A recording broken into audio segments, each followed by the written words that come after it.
जो देश सालों तक भारत विरोधी अलगाव को संरक्षण देता रहा, आज वही अपने ही घर के टूटने की आवाज सुन रहा है। खालिस्तान पर चुप्पी साधने वाला कनाडा अब अल्बर्ट की बगावत से घिरा हुआ है। जिस अलगाववाद को कनाडा कभी अभिव्यक्ति की आजादी कहा करता था, अब वही संप्रभुता के लिए खतरा बनता नजर आ रहा है। सवाल सिर्फ कनाडा का नहीं है, सवाल उस नीति का है जो आग को दूर समझकर हमेशा उसमें हाथ सेकती आई है।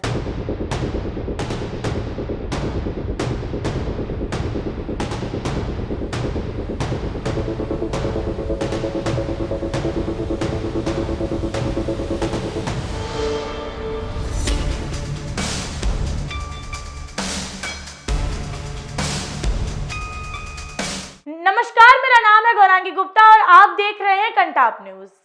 आज की बड़ी खबर अंतर्राष्ट्रीय कहानी कनाडा से जुड़ी हुई है।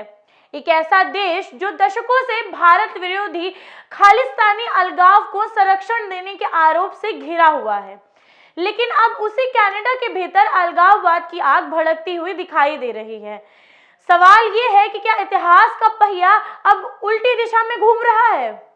जिस अलगाववाद को कनाडा ने दूसरे देशों के लिए अभिव्यक्ति की आजादी कहकर नजरअंदाज किया था, वही आज उसके लिए एक बड़ी चुनौती बनकर सामने खड़ा हो गया है। दरअसल कनाडा के पश्चिमी प्रांत अल्बर्ट में अलगाववादी ताकतें खुलकर सामने आ गई हैं। अल्बर्ट को कनाडा से अलग करने की मांग जोर पकड़ रही है। यही नहीं, इस मांग को लेकर जनमत की संग्रह की बात भी हो रही है। अल्बर्ट प्रॉस्पेरिटी प्रोजेक्ट नाम का संगठन लंबे समय से इस एजेंडे को आगे बढ़ा रहा है।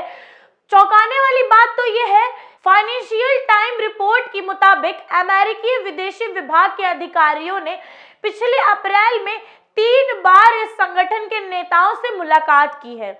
ऐसे वक्त में जब अमेरिका और कनाडा के रिश्तों में खटास है, पूरी दुनिया की नजर अमेरिका के पूर्व राष्ट्रपति और मौजूदा राजनीतिक धुरी डोनाल्ड ट्रंप पर टिकी हुई है। कि बात करें वह कनाडा को दी जा रही इस चुनौती पर क्या रुख अपनाते हैं।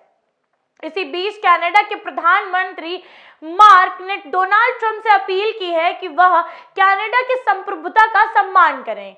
लेकिन सवाल यह है कि क्या खुद कनाडा इस अलगाव की मार को सह नहीं पा रहा है? तब क्या उसे इन आरोपों पर आत्ममंथन करना चाहिए जो भारत सालों से लगाता रहा है?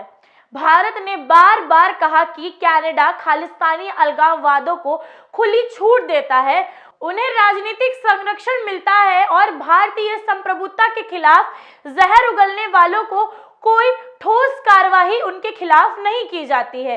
लेकिन हर बार कनाडा इन मांगों को खारिज कर देता है। अब जरा समझते हैं कि अल्बर्ट कनाडा के लिए क्यों इतना महत्वपूर्ण है। अल्बर्ट सिर्फ एक प्रांत नहीं है, बल्कि कनाडा की ऊर्जा रीढ़ है।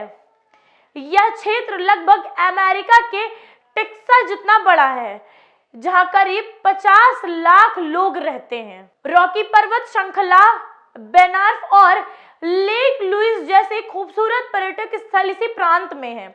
लेकिन सबसे अहम बात, कनाडा में जितना तेल पैदा होता है उसका करीबन 84% हिस्सा अकेले अल्बर्ट में आता है। यही वजह है कि कनाडा एक एनर्जी प्रांत कहा जाता है। राजनीतिक रूप से एक कंजर्वेटिव पार्टी का गढ़ माना जाता है, हालांकि शहरी इलाकों में प्रगतिशील सोच भी मजबूत है। ऐसे में अगर अल्बर्ट अलग हो जाता है तो कनाडा की आर्थिक व्यवस्था को तगड़ा झटका लग सकता है। अब लौटते हैं उस मुद्दे पर जिसने भारत कनाडा के रिश्ते को सबसे ज्यादा नुकसान पहुंचाया है, खालिस्तानी आतंकवाद। कनाडा पिछले 50 वर्षों से खालिस्तान की मांग करने वाले अलगाववादियों को पनाह देता आ रहा है। भारत में बार बार सबूतों के साथ कार्रवाई की मांग की, लेकिन कनाडा ने हर बार इसे फ्री स्पीच का मामला बताकर टाल दिया। पूर्व प्रधानमंत्री जस्टिन ट्रूडो ने कार्यकाल में यह विवाद उस वक्त चरम पर पहुंच गया था जब खालिस्तानी आतंकवादी एक गुरुद्वारे के बाहर हरदीप सिंह को गोली मारकर उसकी हत्या कर दी गई। भारत ने पहले ही हरदीप सिंह को आतंकवादी घोषित कर दिया था। वह खालिस्तानी टाइगर फोर्स का चीफ था और भारत में कई आतंकी गतिविधियों से जुड़ा हुआ था। लेकिन कनाडा ने इस हत्या के लिए भारत सरकार के एजेंटों पर आरोप लगाया। जस्टिन ट्रूडो ने कनाडाई संसद में बयान दिया कि अंतर्राष्ट्रीय जांच की मांग कर दी जाए।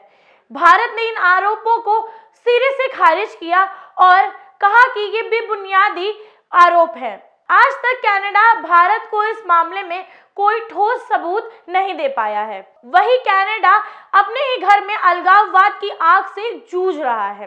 सवाल उठता है कि क्या ये वही नीति है जो अब पलटकर सामने आ रही है? क्या अलगाववाद को बढ़ावा देना किसी भी देश के लिए अंततः घातक हो सकता है? इधर दूसरी ओर भारत वैश्विक मंच पर ऊर्जा कूटनीतियों में लगातार मजबूती से आगे बढ़ रहा है। इंडिया एनर्जी वीक में दूसरे दिन भारत ने दुनिया के प्रमुख देशों से एक क्लीन एनर्जी और ऊर्जा सुरक्षा के क्षेत्रों में बड़े समझौते की दिशा में कदम बढ़ाए। सचिव स्तर की बैठकों में हाइड्रोजन, जियोथर्मल और एलएनजी जैसे भविष्यों के ऊर्जा स्रोत पर खास जोर दिया। भारत और नीदरलैंड के बीच रणनीतिक साझेदारी को नई ऊंचाई देने की तैयारियां की गई। Green hydrogen corridor, hydrogen receiving station और भारत में इलेक्ट्रोलाइज निर्माण जैसे विषयों पर सहमति बनी। कंपनियों को भारत में ग्लोबल कैपेसिटी सेंटर स्थापित करने की न्योता दिए गए, जिसमें एनर्जी और नवाचार को बढ़ावा मिला। जापान के साथ भारत ने हाइड्रोकार्बन और बायोफ्यूल्स में बड़ा दांव खेला है। ओएनजीसी और जापान की एमओएल के बीच बड़े इथेन करियर के लिए जॉइंट वेंचर बनाया गया है। ऑयल और गैस सेक्टर में एआई, प्रोडक्टिव एनालिटिक्स और ऑटोमेशन को लेकर भी बड़ा सहयोग आगे चलकर के सामने आएगा। आइसलैंड के साथ भू-तपीय ऊर्जा पर साझेदारी भारत के लिए गेम चेंजर साबित हो सकती है। लद्दाख की पूगा घाटी और अरुणाचल प्रदेश में जियोमाइथन प्रोजेक्ट पर काम की संभावना खुली है। वह अमेरिका के साथ भारत $13.7 बिलियन के ऊर्जा व्यापार को और विस्तार देने की तैयारी में है, चाहे वो एलएनजी हो या क्रिटिकल मिनरल्स हो या प्रोडक्शन सेक्टर में निवेश हो। तो तस्वीर साफ है, एक तरफ भारत ऊर्जा सुरक्षा और क्लीन एनर्जी के मोर्चे पर वैश्विक नेतृत्व की ओर बढ़ रहा है, वहीं दूसरी तरफ कनाडा अपनी ही धरती पर अलगाववाद की चुनौती से जूझ रहा है। सवाल सिर्फ कनाडा का नहीं, सवाल उस नीति का है जो अलगाववाद को राजनीतिक हथियार मानकर इस्तेमाल करती आ रही थी। इतिहास गवाह है, जब आग लगती है तो सीमाएं नहीं देखती, सीमाओं को पार करके अपने इर्द गिर्द सब कुछ जलाकर खाक कर देती है। आज इसी आग से कनाडा जूझ रहा है। इस खबर पर आप अपनी क्या विचार रखते हैं, कमेंट बॉक्स में हमारे साथ जरूर शेयर करें। आपका हर कमेंट हमारे लिए बहुत महत्वपूर्ण है। आप देख रहे थे कंटाप न्यूज, मैं गौरांगी गुप्ता कैमरा पर्सन मोहित के साथ।